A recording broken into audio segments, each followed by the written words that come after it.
30 سال پیش در ماه نوامبر سال 1992 امامعلی رحمان رئیس شورای عالی تاجیکستان انتخاب شد و سپس منصب رئیس جمهور را به دست آورد و تا حالا در این مقام است. حکومت او را سازمان‌ها و کشورهای غربی خودکامه می‌نامند و بعضی از نمایندگان مخالفین دولت او را دیکتاتور می‌گویند. در واقع امامعلی رحمان دیکتاتور است یا نه؟ موضوع برنامه گپ آزاد همین است و مهمانان ما سیف الله سفرов سیاستشناس و معاون سابق رئیس مرکز تحقیقات استراتژی تاجیکستان و محیدین کبیری رئیس حزب در تاجیکستان ممنوع نهضت اسلامی. سلام و به گپ آزاد خوش آمدید و سپاس از بینندگان که ما را همراهی میکنید. سوال نخستین را از جناب سیف الله سفرов میپرسیم. به نظر شما چه چیز باعث شده است که از پرزیدنت امامعلی رحمان دیکتاتور نام میبرند؟ خواهش میکنم. یگان سبب هم ندارد، یگان اساس هم ندارد.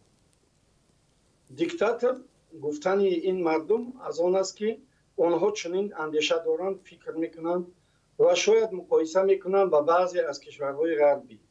تاجیکستان یک کشور شرقی است و در اینجا قانونهای خود عمل میکند، قانونهای نونوشته. اگر نوشتهش همش با قانونهای سطح جهانی موافقت میکند، لیکن نونوشتهش این از خودمون است و ما نمیتوانیم اونها را دیگر کنیم.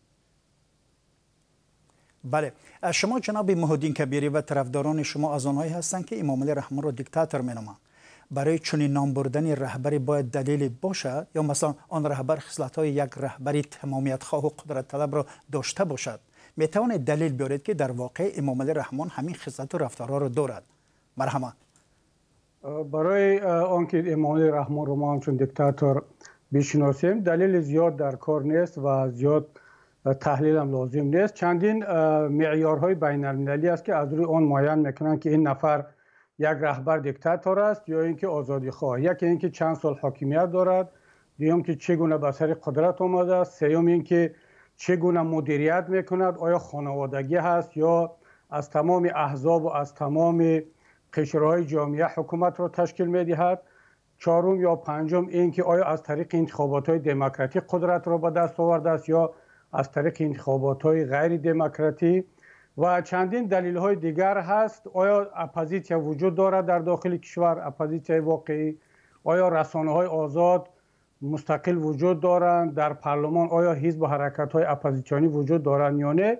این در مجموع به ما دلیل می‌دهد که یک نفر را دیکتاتور بگوییم یا اینکه یک رهبری مردمی دموکراتی. بنابر همین از روی این معیارها امامعلی رحمان کاملا به صفات‌ها و مشخصات یک رهبری خودکامه دیکتاتوری مطابقت میکند و همین است که در روی خط سازمان‌های بین‌المللی تاجیکستان در جای هشتم همچون یکی از کشورهای دیکتاتوری قرار دارد. جناب سیف الله سفرов شما به همین حرفای جناب کبیری چی میگویید؟ راضی هستید؟ نه، البته من راضی بودن نمیتوانم، چون که این اندیشه های محیدین از خودش هست و معیارهایی که گفتند برای این معیارها استفاده کردن ممکن است، لیکن در مقابل این معیارها با معیارهای اصلی دموکراسی هستند. پیش از همه پرزیدنت جمهوری تاجیکستان در اساس رای‌پرسی وسیع مردم انتخاب کرده می شود و از 90 زیادتر آوازها را می گیرد یا اینکه از 80 زیادتر آوازها را می گیرد. در این حالت ما خانوخواه می بینیم که رأی مردم است در اینجا و هیچ وقت ما نمیتوانیم که رأی مردم رو پستر از اندیشه های فرض کردیم اپوزیسیای سیاسی خودمون مانیم. تشکر. جناب کبیری فکر نمی کنید آیا تحکیم قدرت رحمان که برخی آن را دیکتاتور می نامند به آن خاطر نیست که شرایط مساعده برای به جای خود نشاندن پسرش رستم امامعلی باشد؟ یعنی با راه زوری فراهم آوردن فضا و شرایط ضروری برای انتقال قدرت. نظرتون چه است؟ ببینید امامعلی رحمان از اول دو انتخاب داشت، یا ملت را انتخاب کند یا خانواده را. اگر ملت را انتخاب میکرد مثل همه کشورهای دیگر شرایط را برای آنکه یک نفر دیگر به سر قدرت بیاید بعد یک مرتبه دو مرتبه که کنستیتوسیون جمهوری تاجیکستان اون وقت معین کرده بود، اما او به خلاصه آمد که باید خانواده را انتخاب کند و قدرت را هیچ وقت از خودش و از خانواده‌اش به کسی دیگر ندهد. بنابراین چند مرتبه کنستیتوسیون را عوض کرد و اون معیارهایی که باید یک نفر نه زیادتر از 2 مرتبه رهبری تاجیکستان می بود آن را عوض کرد و بالاخره انتخابش خانواده شد و تا امروز مجبور است که برای آنکه قدرت را در دست خانواده و خودش نگه بدارد باید که هم کنستیتوسیا را تغییر بدهد، هم انتخابات‌های غیر شفاف برگزار کند، هم اپوزیسیا را سرکوب کند و مثل که پوتین مثلا گر علاج ندارد مگر اینکه برای حفظ قدرت باید با اوکراین بجنگد، ناوالنی را زندانی کند و همه حزب و حرکت ها را ممنوع کند. امامعلی رحمان هم برای حفظ قدرت هیچ راه دیگر ندارد مگر اینکه در تاجیکستان همیشه زندانی کند، سرکوب کند و این گونه انتخابات های غیر دموکراتیک را برگزار کند، چون نمیخواهد که قدرت از دست خودش و خانواده‌اش به یک کسی دیگر بگذرد. تشکر. محترم سیفالله سفرов، نظر شما به این حرف، به این مسئله چی است؟ شما چی میگویید؟ با نظر من در اینجا موحدین کمتر به طور خود مسئله را شرح میدهد. البته این حقی است، ما را احترام میکنیم، بگذار همینطور باشد. لیکن مردم تاجیکستان امامعلی رحمان را در نتیجه انتخابات عمومی مردمی انتخاب نموده است. از این سبب درباره او هر کسی که باشد البته کمرنگتر به نظر میرسد و ما درباره او هیچ کس را ندیدیم تا حالا که اقلا 10% خدمت‌های او را کرده باشد یا اینکه از نقطه نظر وطن دوستی، ملت خواهی، ملت پروری حتی به پایه امامعلی رحمان یگان نفر دیگر نرسیده است از اون نامزدهایی که البته خودشان را به همچون نامزد به منصب عالی پرزیدنت جمهوری تاجیکستان گذاشتند. یعنی که خواهش میکنم یک مسئله است اگر اجازت باشد. البته اگر در برابر امامعلی رحمان در انتخابات عبدالحلیم غفاروف، سید جعفر عثمانوف یا چند نفر از رهبران حزب‌های ساخته خود حکومت را مانیم، همه آنها در برابر امامعلی رحمان که همه تجربه دارد و بعضی برتریت‌های دیگر از اون رقیبانشان دارد، او پیروز خواهد شد و امامعلی رحمان هم مخصوص اینها را برای همین بسر حزب‌های سیاسی با پارلمان و در انتخابات همچون نامزد تعیین می‌کند. اما اگر در مقابل امامعلی رحمان هر نامزد مستقل دیگر مثل زید سیدوف، مثل محمد روزی اسکندروف، مثل برخی دیگر از شخصیت‌ها و راهبران حزب‌های سیاسی امروزه که واقعاً اپوزیسیا هستند، مثل عینی‌حال بابانظر و رحمت الله ظاهرов، هر کسی دیگر اگر در مقابل رحمان نامزدی خود را ماند، حتی از داخل خود الیت امروزه حکومت که 10 نفر شخصان ارزنده دیگر هستند، در اون وقت بعد ما میتوانیم بها بدیم که آیا امامعلی رحمان در یک رقابت سالم و برابر پیروز میشود یا نه. جناب سیفالله سفرов، ببینید شما به این خیلی مهم است میرزا نبی، ما نباید دموکراتی را به شرقی و غربی جدا کنیم، چون در اینجا دوست ما سیفالله را گفت بله فرهنگی ما شرقی هستیم، غربی ها غربی هستند، اما در مسائل سیاسی، در مسائل دموکراتی همه بشریت سزاوار آن هستند که یک حاکمیت دموکراتی داشته باشه. تشکر. جناب سیفالله سفرov، شما به این حرف موحدین کبیری راضی هستید که گفتن که امامعلی رحمان خلق را نه خانواده‌اش را انتخاب کرد؟ به این راضی هستید؟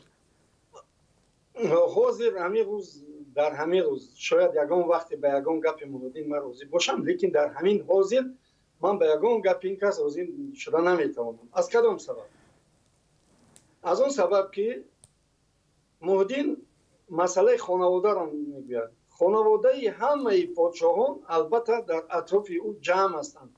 اونها نمیتوانند در مقابل پدرشان باشند. فرض کرده اونها باید حتما در اطراف او جمع شوند. همه دوستانی مثلا پوتین هم باشد، انا جورج بوش هم باشد، باز یگان نفر دیگر هم باشد، ترامپ هم باشد، انا حاضر جای بایدن هم باشد، البته دوستان خودش را جمع میکند. حتما اونها همشون طرفداران همو هستند و هیچ وقت یگان پادشاه، یگان پرزیدنت در اطراف خودش اونهایی که در مقابل او کار میکنند جمع نخواهد کرد. این قانون نونوشته حیات است. تشکر. به نظر شما جناب سیفالله سفرov در شیوه حکومتداری امامعلی رحمان همچون پرزیدنت نمونه های عملکرد یک دیکتاتور دیده نمی شود؟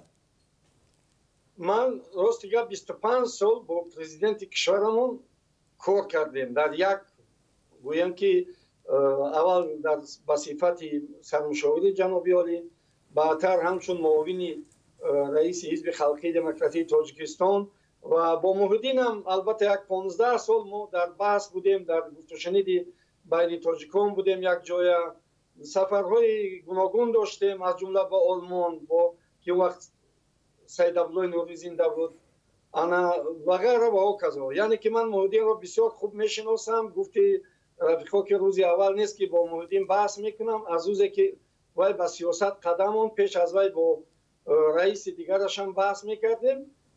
яъне ки мо якдигарро бисёр хуб мешиносем ва мо ҳеҷ гоҳ якдигарро ҳеҷ вақт таҳқир накарда будем ё тавҳин накарда будем, бисёр эҳтиром доштем ҳама вақт, чунки мо оппозитсияи худамонро ҳам як ҷузъи ҷомеаи шаҳрвандии Тоҷикистон эътироф мекардем. шахсан ман ва бо онҳо ҳамкориҳои бисёр зич доштем.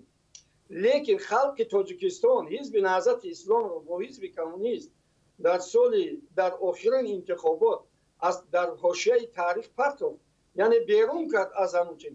инҳо натавонистанд ки ҳатто як овоз, як депутат ё ки як вакили халқро гузаронанд аз ҳисоби албатта ҳизбӣ, ва бо ҳамин худи халқ ба инҳо ҷавоби бисёр дандоншикан, бисёр ҷавоби хубе дод ва мо наметавонем ки ин назари халқро ба ҳисоб нагирем.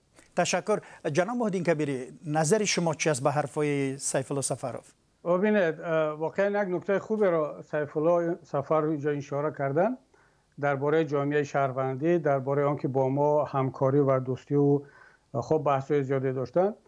бинед, низоми давлатдории имрӯзаи Тоҷикистон афроде мисли Сайфулло Сафаров ва ҳизби Наҳзати Исломии Тоҷикистон, ҳизби демократро намепазирад, ӯро аз бозӣ берун мекунад. ва худи Сайфулло Сафаров ҳам ки ҳозир гуфтанд ки мушовир буданд ё дар ҳизби халқи демократӣ буданд, чун яккаме дидгоҳҳои нисбатан демократитар дар муқоиса ба дигар мансабдорони Тоҷикистон доранд, ӯро аз баданаи ҳокимият, ман махсус таъкид мекунам, аз баданаи ҳокимият берун карданд ва рафт ба корҳои илмиву корҳои дигар. ва ҳамин гуна даҳҳо ва садҳо нафар афроди саршиноси миллатро ки дар сохторҳои давлатӣ кор мекарданд, ҳизбҳои мисли мо дар парлумон буданд, худи низоми давлатдории имрӯзаи Тоҷикистон аслан таҳаммул карда наметавонад ва оҳиста оҳиста бо ҳар баҳона, бо интихоботи тақаллубӣ ё Сайфуллоро намедонам бо кадом баҳонаи дигаре аз баданаи ҳокимият ва аз муборизаҳои сиёсӣ берун мекунад ва ин гуфтаҳои худи Сайфулло тасдиқи ҳарфҳои мо аст. аммо як нуктаро инҷо бояд бигӯям ки дӯсти азиз Сайфулло, бояд мо байни ҷумҳурият ва монархия фарқ бигузорем.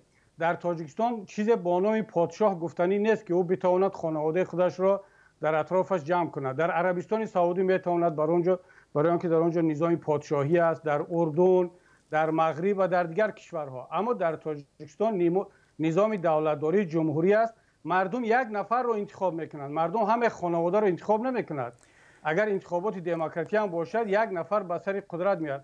шумо бубинед ки аз Амрико мисол овардан, Трамп вақте ки президенти Амрико интихоб шуд, домодашро ба як масъулиятҳои давлатӣ таъин кард. миллати Амрико бори дигар ӯро президент интихоб накард. дар як интихоботи демократӣ ӯ рафт бо домодашу, бо духтарашу инҳо. аммо дар як ҷомеаи диктатурӣ воқеан вақте ки як нафар ба сари қудрат меояд, тамоми хешу тавору авлоду хонаводаашро дар атрофаш ҷамъ мекунад ва ҳукуматро хонаводагӣ мекунад, ончуне ки мо дар ташаккур. ҷаноби Кабирӣ, ман вобаста ба ҳамин ҳарфҳое ки зада истодед як суоли хосе дорем. бар асоси таснифоти сиёсатшиносӣ диктатор касеро меноманд ки бе ягон интихобот қудратро ба даст гирифтааст, тамоми шохҳои ҳукуматро дар даст дорад. аммо дар Тоҷикистон ки интихобот сурат мегирад, парлумон шохаи нозири мақомоти иҷроия аст ва ҳатто чанд ҳизби сиёсӣ ки дар маҷлиси намояндагон ҳам вакил доранд ва шумо аз ҷумла яке аз вакилони парлумон будед дар гузашта. посихи шумо ба ин масъала чӣ аст? бубинед, диктатор касеро мегӯянд ки дар натиҷаи як интихоботи ғайридемократӣ ва мудириятшуда сари қудрат меояд. тамоми диктаторҳо бахусус вақте ки дар он ҷо зоҳиран парламент вуҷуд дорад ё интихобот вуҷуд дорад, 80%, 90% рай мегиранд, онҳо ҳам интихобот баргузор мекунанд. аммо бубинед ки дар кишварҳои диктатурӣ ягон маротиба дар натиҷаи интихобот ҳизби оппозитсия ё як номзади оппозитсионӣ пирӯз нашудааст. ин дар кишварҳои демократӣ ҳаст ки масалан Трамп шикаст мехӯрад, Макрон шикаст мехӯрад ё ки як раҳбари кишвар шикаст мехӯрад, оппозитсияш масалан дирӯз дар Бразилия ки як низоми демократӣ интихобӣ дорад, پرزیدنت عمل کننده شکست خورد و اپوزیسیا سر قدرت آمد. در اسرائیل هم مثلا حزب لیکود از سر نو اکثریت را گرفت که 2-3 سال پیش شکست خورده بود. اما در تاجیکستان، در اوکراین، در روسیه، در ترکمنستان، در کره شمالی هیچگاه یک حزب اپوزیسیونی از طریق انتخابات به سر قدرت نمیره. تشکر. محترم سیف الله سفرов، عین این گفتار را در گزارش‌های مؤسسه‌های تحقیقاتی بین المللی هم می‌بینیم. نظر شما رو می‌خوایم در این باره بدانیم که این مسئله چی معنی دارند. من اولا به شما تشکر میگم برای اون سوال بسیار جدی و دانشمندانه که به ما دادید و جواب البته جواب اونقدر پره نبود و اساسناک نبود، لیکن به هر حال فرض کردیم که در ترکمنستان هم پسر برد محمدوف پرزیدنت انتخاب شد، در آذربایجان هم الهام علیف پسر گایدر علیف پرزیدنت انتخاب شد و بسیار هم چیزی که میگویند با موفقیت انتخاب شد و با موفقیت کار رو در خود آذربایجان برده ایستاده است. یعنی این مثال یگانه ما نیست که ما حالا هیچ کار نکردیم، ما تا این درجه نرسیدیم. نه ببینید، مخالفان این حکومتایی که شما نام بردید چندان راضی نیستن از اینکه پسر پرزیدنت سابق ترکمنستان یا آذربایجان به سر قدرت اومدن. میرزا نبی بیایید من به شما جواب بدم. همین های از گپی گفتگیتونم. مخالفان عادتا هیچگاه و هیچ کار حکومت میتونن راضی نشوند. این کار مخالفان است، ما با اونها کار نداریم، ما کار خودمون رو میکنیم. آز بیایند دوشنبه را همین مخالفین بینن دلشان گم میزند. یک شهر زیبا آزاده، یه همش برابری رستم امام علی مثلا همین قدر آبادی ها شد. مردم از روسیه 30,000 در چند شب آمدن، تماما باور نکردن که تا کدام درجه پایتخت تاجیکستان یک شهری خانه های یک آشیانه و نه آشیانه در شوروی نیست، بلکه یک شهری حاضر زمانی بسیار بهتر از دبی هم نگویم، گفتن که بدتر از دبی نیست. به هر حال ببینید، آیا همین اعلام کردن رئیس جمهور به حیث پیشوای ملت خودش علامت دیگری واضح از شیوه حکومتداری خودکامه و یا دیکتاتوری نبود مگر؟ به این مسئله چی میگه جناب سیف الله سفرov؟ من جواب میدم. یکم که پیشوای ملت برای ما به نهایت ضرور بود، چون که گرچند مهدین زیدی گپی من سخن میگوید، لیکن در همین کشورهایی که عنعنوی هستند از جمله در تاجیکستان مردم بیشتر به پیشوا نیاز دارند چه به یگان منصبدار دولتی. اون برای اونها مهم آن است که این شخصیت از طرف خلق قبول کرده شود همچون یک پدر، همچون یک راهبر و این پیشنهادی مخصوص اداره دولت نیست، بلکه این رو موسفیده های بدخشان، درواز، کمپیرک های اسفره پیشنهاد کرده بودن. اونها گفتن که فرزند ما هستید، شما پیشوای ما هستید و غیره و کذا. یعنی این ایده منصبداران دولتی نیست، این ایده مردم خودش است. جناب کبیری، شما با این حرفای سیف الله سفرov چی نظر دارید؟ بیاید اگر چنین است بیاید دورویگی سیاسی را کنار بگذاریم، کنستیتوسیون جمهوری تاجیکستان را تغییر بدهیم و از اونجا این کلمه هایی که تاجیکستان یک دولت حقوق بنیاد دموکراتی اجتماعی هست برداریم، در آنجا بنویسیم که تاجیکستان یک دولت پادشاهی شرقی عنعنوی است که رهبرش نه از طریق انتخابات بلکه از روی نصیحت و خواهش کمپیرهای اسفره و فیض آباد و نمیدونم دنقره انتخاب میشوند. ما تا کی مردم تاجیک را، جامعه جهانی را گول میزنیم، فریب میکنیم؟ از یک طرف میگیم که تاجیکستان در مقابل افغانستان که یک دولت عنعنوی شرقی قدیمی هست، ما یک دولت پیشرفته معاصر هستیم و فقط یک کوچه رودکی دوشنبه رو مثال میاریم. اما وقتی که میخوایم از دیکتاتوری رحمانوف حمایت کنیم، بعضی سیاستمداران ما تاجیکستان رو کنستیتوسیون رو یک طرف میمونند، میگن ما یک دولت شرقی مثلا عنعنوی پادشاهی آسیایی هستیم. تشکر. و حالا در پایان برنامه میرسیم، خیلی وقتمون فشرده است و میخوام از هر دوی شما بپرسم که یعنی سوالم کاملا گوناگون است. جناب سیف الله سفروی، چرا نمایندگان حکومت تاجیکستان باور دارند و همیشه گوشزد میکنند که در قدرت ماندن امام علی رحمان به منفعت ثبات و پیشرفت کشور است؟ اگر نباشد چی خواهد شد؟ پیش از همه من گفتنی هستم که خودم هم طرفدار همین عقیده هستم که پرزیدنت کشور امام علی رحمان با اون آبرو، با اون تأثیری که در جامعه تاجیکستان و جامعه جهانی دارد، یک رمز یا اینکه یک عامل صلح و ثبات در کشور ما است. برای همین ما سیاستشناسان همین موقع را حمایه میکنیم و کرده ایستادیم. در اینجا یگان درویگی سیاسی نیست. ما به این اعتقاد داریم، باور داریم که پرزیدنت کشور ما توانست مردم را به صلح بیارد، تمام احزاب سیاسی را به هم بیارد و در اینجا انتخابات های دموکراتی برگزار شود. لیکن هیچگاه تاجیکستان را از نظر آلمان و فرانسه دیدن ممکن نیست. این را OBSE در وقتش گفته بود. تشکر. تاجیکستان را از موقع خودی تاجیکستان دیدن در کار، خودی آسیای مرکزی دیدن در کار، نه از موقع آلمان و اگر نباشد چی؟ اگر مثلا نباشد چی امام علی رحمان، یعنی چی خواهد شد؟ من درباره نبودن این کس فکر نکردم تا حاضر. تشکر. وقتی که هستن عامل صلح و ثبات هستن، بعد خلق تاجیک خودش معین میکند که چیکار. تشکر. و جناب محی‌الدین کبیری، چرا نمایندگان مخالفان باور دارند که حکومتداری طولانی مدت امام علی رحمان و شیوه حکومتداری او به نفع تاجیکستان نیست؟ خواهش میکنم خیلی فقط ما باور نداریم، فقط اپوزیسیون تاجیک این را بشریت باور دارد، این را علم جامعه شناسی میگوید، این را تمام تجربه بشریت میداند که در سر قدرت ماندن یک نفر در یک کشور باعث مصیبت اون ملت، اون دولت میشود. همین است که تاجیکستان ما امروز قشاق‌ترین و عقب‌مانده‌ترین کشور در منطقه است.